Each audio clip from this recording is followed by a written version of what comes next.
श्री शिवाय नमस्तोभ्यं। ध्यान कितनी एकादशी है? स्कंद पुराण यहाँ तक कहती है कि इस कथा के चरित्र को जो श्रवण कर लेता है उसको 26 एकादशी करना भी नहीं पड़ती। इस एकादशी की केवल ये कथा सुनकर ही वो तर जाता है। बहुत ध्यान से सुनना इसको, कथा तो बड़े भाव से सुन लो इसको, है? बड़े प्रेम से। इसलिए सारी एकादशियों में निर्जला एकादशी की महत्वता शास्त्र प्रमाण करता है महाराज। निर्जला एकादशी का उद्यापन जो करा जाता है, उसका उद्यापन और प्रदोष का जो उद्यापन करा जाता है, इन दोनों का क्रम लगभग एक जैसा ही। तो निर्जला पहुंची है और निर्जला ने जाकर भगवान नारायण से निवेदन करा। भगवान विष्णु ने पूछा, क्या बात है निर्जला, आज तुम खेलती हुई यहां पर आकर खड़ी हो गई, क्या हुआ, क्या है? क्या तुमको गौलोक धाम में आनंद की अनुभूति नहीं हो रही जो तुम बैकुंठ में आई? निर्जला घूमती घूमती भगवान के सम्मुख में पहुंच गई। भगवान ने पूछ रहे हैं, बार बार पूछा, निर्जला हुआ क्या तुमको?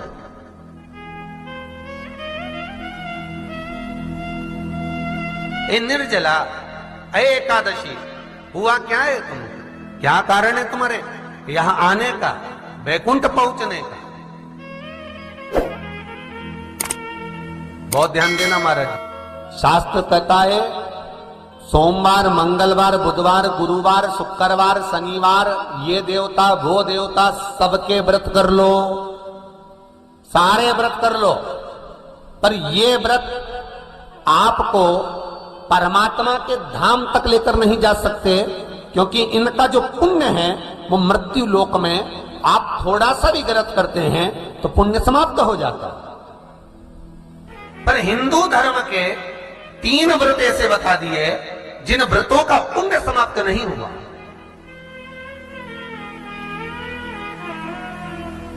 हिंदू धर्म के 3 व्रत ऐसे हो गए जिनका पुण्य समाप्त नहीं हुआ महाराज। क्यों? जिनका पुण्य प्रबलता में बढ़ता गया। पहले नंबर पर एकादशी, दूसरे नंबर पर प्रदोष और तीसरे नंबर पर शिवरात्रि। एकादशी भी 26 है तो प्रदोष भी जम के बोलते जाओ 26 है। शिवरात्रि केवल 12, केवल 12, और अगर अधिक मास की पड़ जावे तो ये 13, पर अधिक की आय तो 13 है।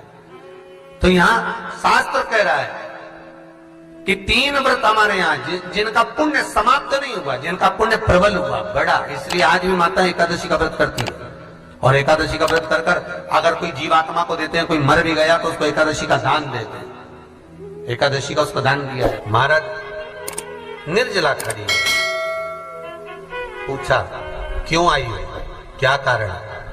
निर्जला आई, तब लक्ष्मी मैया उठकर निर्जला के करीब में गई। निर्जला बहुत सरल थी निर्जला। कहते हैं कामा एकादशी सबसे लंबी है। कौन सी एकादशी? कामा। फिर मोक्षदा उससे नीची है महाराज। और निर्जला जो है बिल्कुल छोटा स्वरूप है। निर्जला का मतलब देखा जाए तो केवल 2 चोटी करी हुई है। मस्तक पर भोर लगा हुआ है निर्जला के, माथे पर बिंदी लगी हुई है निर्जला के, सुंदर गले में तुलसी की मालाएं पहनी है निर्जला, हाथ में जो हाथ फूल जैसी माताएं पहले पहनती थी, आपको ध्यान में होगा, ऐसा बड़ा फूल होता था, अंगूठियां पड़ी होती थी, हाथ में ऐसा लगा रहता है। तो निर्जला हाथ फूल भी तुलसी के धारण करी। बड़ा सुंदर स्वरूप है माता निर्जला का महाराज। छोटी है तो माता लक्ष्मी उनके पास में गई और निर्जला से जाकर पूछा, निर्जला तेरे आने का कारण क्या है, तू बता। नारायण आपसे पूछ रहे हैं कि क्यों आई हो, किस लिए आई हो, क्या है तुम्हारे आने का कारण? निर्जला ने कहा, मेरी विनती केवल इतनी सी है मां, कि मैं ये चाहती हूं कि मैं जीव के प्राण छूटने के बाद उसके प्राणों को जिस समय मैं लेकर जीवात्मा के प्राणों को परमात्मा तक भेजूं, बैकुंठ तक भेजूं, गौलोक धाम तक भेजूं, उस बीच में मुझे ले जाते समय कई नरक भी बीच में पड़ेंगे, कई स्थान ऐसे बैतरणी आदि स्थान बीच में आएंगे तो वो स्थान में मुझे रोका ना जाए, मैं सीधे भगवान के धाम पहुंच जाऊं। ऐसी कृपा, ऐसी दया। जितनी भी माताएं एकादशी का व्रत करती, बहुत ध्यान से सुनना आज की कथा को। शायद जिंदगी में मिली ना मिली, पर ये कथा का रिश्ता तो बहुत ध्यान से सुनना।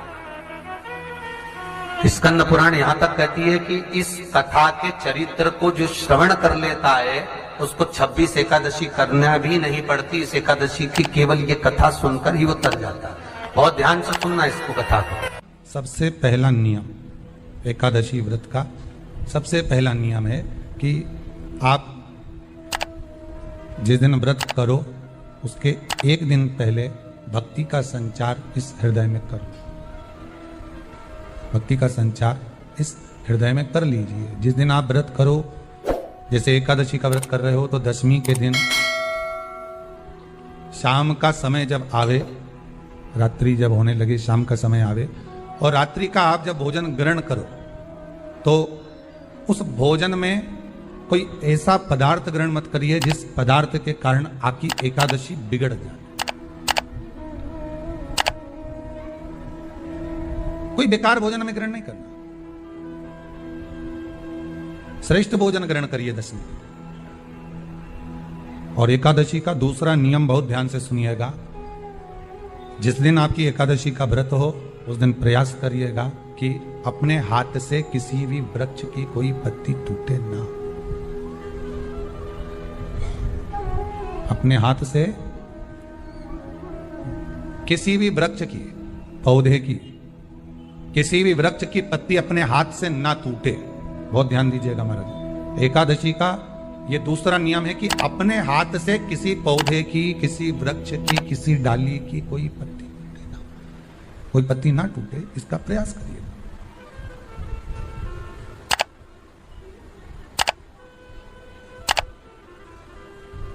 कितना सुंदर व्याख्यान कहा है, कितना सुंदर वर्णन है महाराज कि मात्र एकादशी का व्रत कर लेने पर, मात्र एकादशी का व्रत कर लेने पर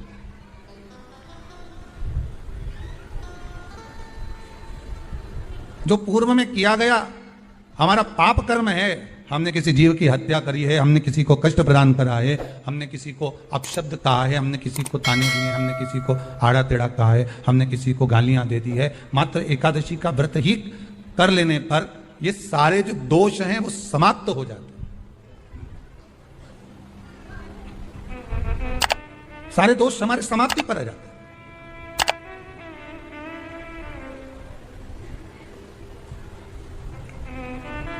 अब एक विचार करिएगा थोड़ा सा अपने मन में, अपने चित्त में, अपनी वृत्ति में एक बात उतारिएगा। एक अपने मन में एक बात को उतार कर रखिएगा कि आप अपने पाप को, अपने पाप कर्म को जिस दिन छिन्न करने वाले हो, समाप्त करने वाले हो, अपने पाप को आप जिस दिन समाप्ति पर लेकर जा रहे हो तो उसके एक दिन पहले आपको प्रसन्नता होना चाहिए कि नहीं होना चाहिए कि कल मेरा पाप कटने वाला है, कल मेरा पाप समाप्त होने वाला है। जो मैंने पाप कर्म करा है वो समाप्त होगा, जो मैंने पाप कर्म करा है वो कल समाप्त हो जाएगा। तो एक दिन पहले आपके चेहरे पर प्रसन्नता हो कि ना हो?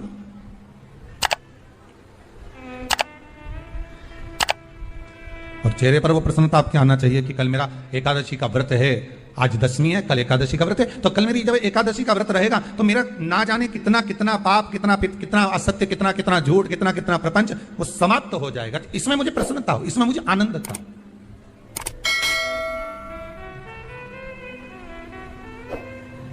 तो क्या कहा गया कि प्रयास करिएगा कि एकादशी के दिन कोई वृक्ष की, कोई डाली की, कोई कोपल की कोई पत्ती ना तोड़ी जाए।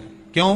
तो कहा अगर उस पत्ती को हम तोड़ देते हैं, वृक्ष की पत्ती को या क्यारे में लगी हुई कोई डाली की पत्ती को हम तोड़ देते हैं तो एकादशी का पुण्य फल प्राप्त नहीं होता, एकादशी का कोई फल हमारे खाते में नहीं जाता, पुण्य फल प्राप्त। अब फिर भले तुम, चाहे तुमने मोरदन खाया हो, चाहे तुमने फिर चिप्स खाई हो, चाहे तुमने फिर व्रत का कितना ही सामान खा गए और तुमने सोचा कि आज मेरी एकादशी है, तो फिर उसका कोई फल प्राप्त नहीं, उसका कोई सुख प्राप्त नहीं आपको। फिर रहे हैं वो भी श्रवण करें।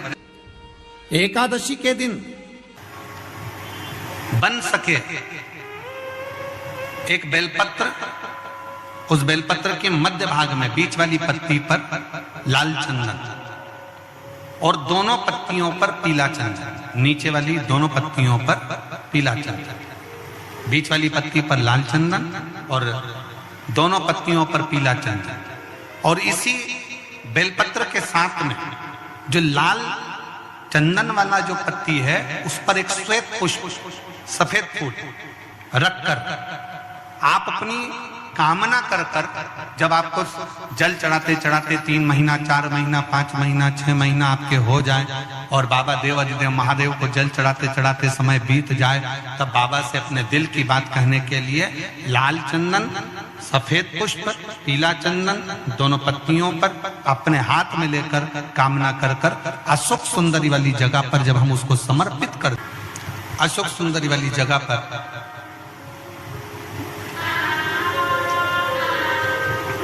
ये शिवलिंग जलाधारी और उसके सामने का जो भाग है उसके मध्य भाग में अशोक सुंदरी का स्थान। बस इसी स्थान पर बेलपत्र और श्वेत पुष्प, बीच वाली पत्ती पर लाल चंदन, आसपास की पत्तियों पर पीला चंदन और वो शिवलिंग की सम्मुख में जो अशोक सुंदरी का स्थान है वहां समर्पित कर। उस स्थान ये रोज नहीं करना, फिर ध्यान देना, कभी कभी 4-6 महीने निकल जाएं, 8 महीने निकल जाएं, 3 महीने निकल जाएं, 5 महीने निकल जाएं, उस स्थान, और ये हमने एक बार नहीं बताया, इसको पहले भी वर्णन कर सकते। एकादशी के दिन गंगा के जल में मात्र 7 बेलपत्री डालकर जो नंदीश्वर भगवान अर्थात जो शंकर जी के शिवलिंग के सामने नंदी होता है, उस नंदी के चरण पर गंगा का जल चढ़ाकर बेलपत्री शिव पर समर्पित कर देता है, उसके घर में रुपया रुकना चालू हो जाता है, फिर वो गलत जगह पर नहीं जाता, गलत स्थान पर वो धन जाएगा ही नहीं। बेटा अगर व्यसन में पड़ा हुआ है, मदिरा पान में पड़ा हुआ है, मांसाहार में, जुए आदि में जा रहा है, तुम्हें लग रहा है कि मेरा बेटा गलत मार्ग पर जा रहा है, ये मित्र दोस्ती गलत हो रही है, वो सही जगह पर आ जाए तो हो रही है। 30,000 रुपये महीना, 40,000 रुपये महीना कमा कर लेकर भी आ रहा है, कमाई तो आपकी हो रही है। 30-40 हजार रुपये महीना आप कमा रहे हो, 50,000 रुपये महीना, 1 लाख, 2 लाख, 4 लाख रुपए आप कमा भी रहे हो, पर आया और चला गया, उसका क्या करोगे?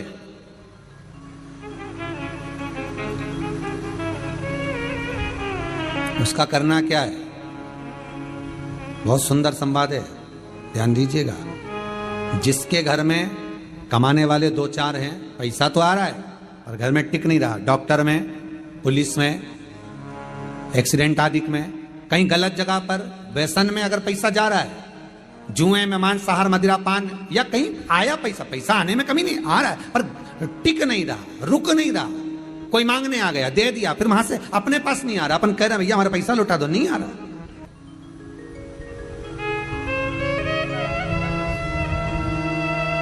करना है एकादशी।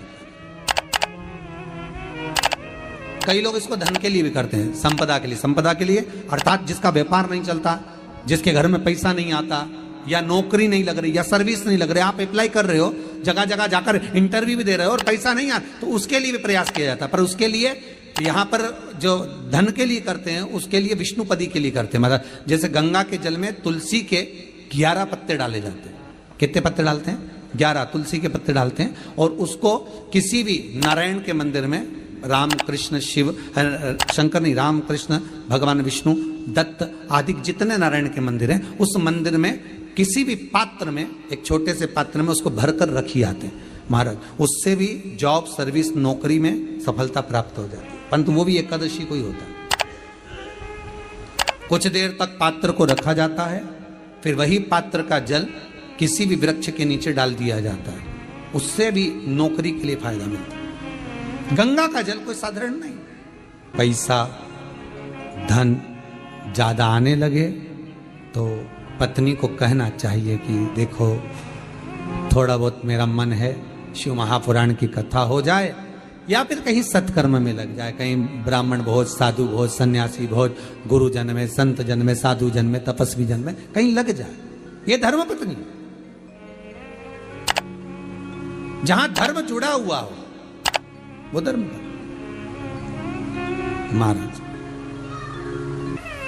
कुछ तिथियां होती हैं जिन तिथियों में अगर आप रोज गंगा का जल शंकर को नहीं चढ़ा सकते तो शिव महापुराण कथा कहती है, स्कंद पुराण कहती है, विष्णु पुराण कहती है, गर्ग संहिता कहती है, गीता पुरुष गोरखपुर का कल्याण का गंगा अंक कहता है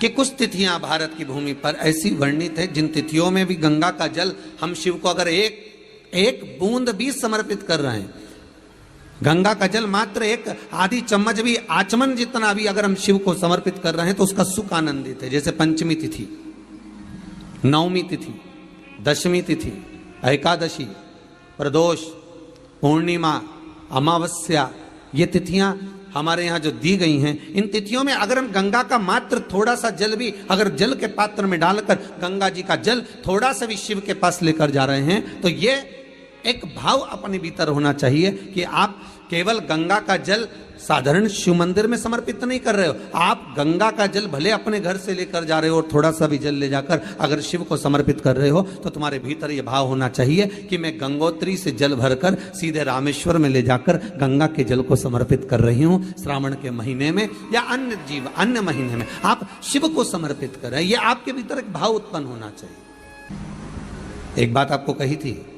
गुरु महिमा में कि घर से जब निकला करो ना तो भगवान देव अधिदेव महादेव का नाम लेकर श्री शिवाय नमस्तुभ्यम, घर से जब निकलो, कोई कार्य के लिए जा रहे हो तो आप श्री शिवाय नमस्तुभ्यम का स्मरण कर कर जाइए। आप किसी काम के लिए आगे बढ़ रहे हो, श्री शिवाय नमस्तुभ्यम का स्मरण कर कर जाइए। जिस समय आपके मुख से श्री शिवाय नमस्तुभ्यम का स्मरण हो जाए या शिवलिंग का स्पर्श हो जाए या शंकर का अनुमोदन कर कर ओम नमः शिवाय बोलकर या राम बोलकर, कृष्ण बोलकर, शिव बोलकर, आपके भीतर जो रमा हुआ है, आप राम को मानते हैं आप राम को माने, हम मना नहीं करेंगे, आप कृष्ण को माने तो कृष्ण को माने, हम मना नहीं करेंगे। आपका दिल जिससे लगे, आपका चित्त वृत्ति जिससे लगे, और उस पवित्र भूमि में ना जाने कितने साधक, कितने साधु, कितने तपस्वी, कितने संत, कितने महात्मा, कितने जोगी, कितने सन्यासी, कितने ब्राह्मण जन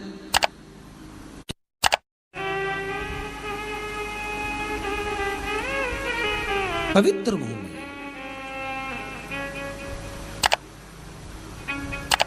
और उस पवित्र भूमि में ना जाने कितने साधक, कितने साधु, कितने तपस्वी, कितने संत, कितने महात्मा, कितने जोगी, कितने सन्यासी, कितने ब्राह्मण जन, कितने विद्वत जन इस भारत की भूमि पर भ्रमण करते रहते हैं, तप साधना करते रहते हैं, उपासना करते रहते हैं, मंत्र जाप स्मरण करते रहते हैं। और जब उनका मंत्र जाप का फल इस भूमि पर प्राप्त होता है तो यहाँ की जो रज है, यहाँ की जो धूल है, यहाँ की जो माटी है, वो सुख का अनुभव करा देती है, एक आनंद का अनुभव करा देती है। श्री भागीरथ बाबा गंगा जी को लेकर आए,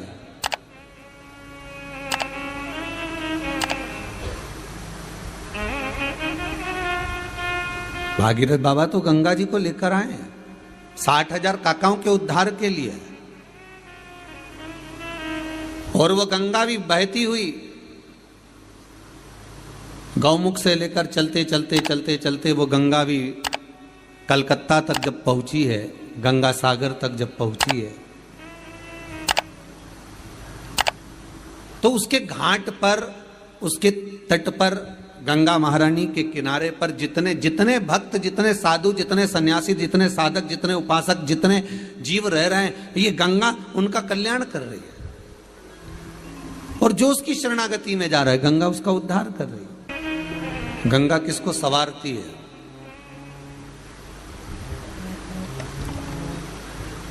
किसी ने कहा कि प्राण छूटे और गंगा जी में ले जाकर अस्थियों को छोड़ दो तो गंगा मोक्ष देती है। विष्णु पुराण में, गर्ग संहिता में, देवी भागवत में, शिव महापुराण में, स्कंद पुराण में लेख लिखे हैं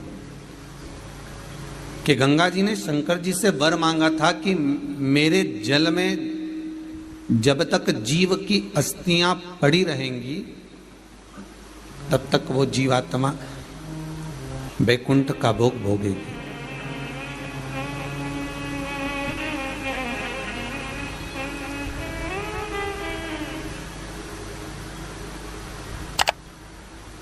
पर गंगा जी ने एक बात और कही है, शिव महापुराण में आपने श्रवण करा ना करा, पर एक बात और गंगा जी कह रही हैं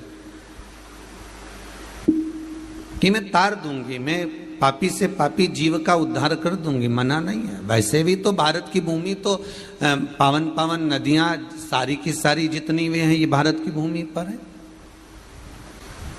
ये भारत माता पर विराजमान है। सारे के सारे पावन तीर्थ इस भारत की भूमि पर विराजमान है।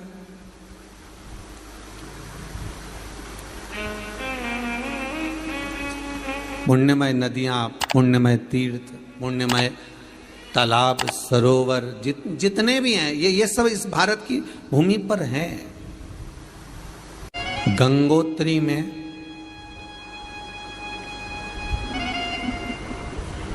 आप लोग गए होंगे, कई लोग गंगोत्री, बद्रीनाथ के जो 4 धाम हैं, यमुनोत्री, गंगोत्री, केदार और बद्रीनाथ। विष्णु पुराण में कहा 3 तरह से मरे हुए व्यक्ति की गति नहीं है, उसको मोक्ष नहीं है। पहला पानी में डूब कर मरा हुआ, दूसरा सर्प के डसे से मरा हुआ, तीसरा स्त्री के हाथ से, नारी के हाथ से मरा हुआ व्यक्ति, इसकी गति नहीं है, मोक्ष नहीं है इसकी। इनकी गति केवल एक है, वो है शिव महापुराण की कथा। अगर कोई पानी में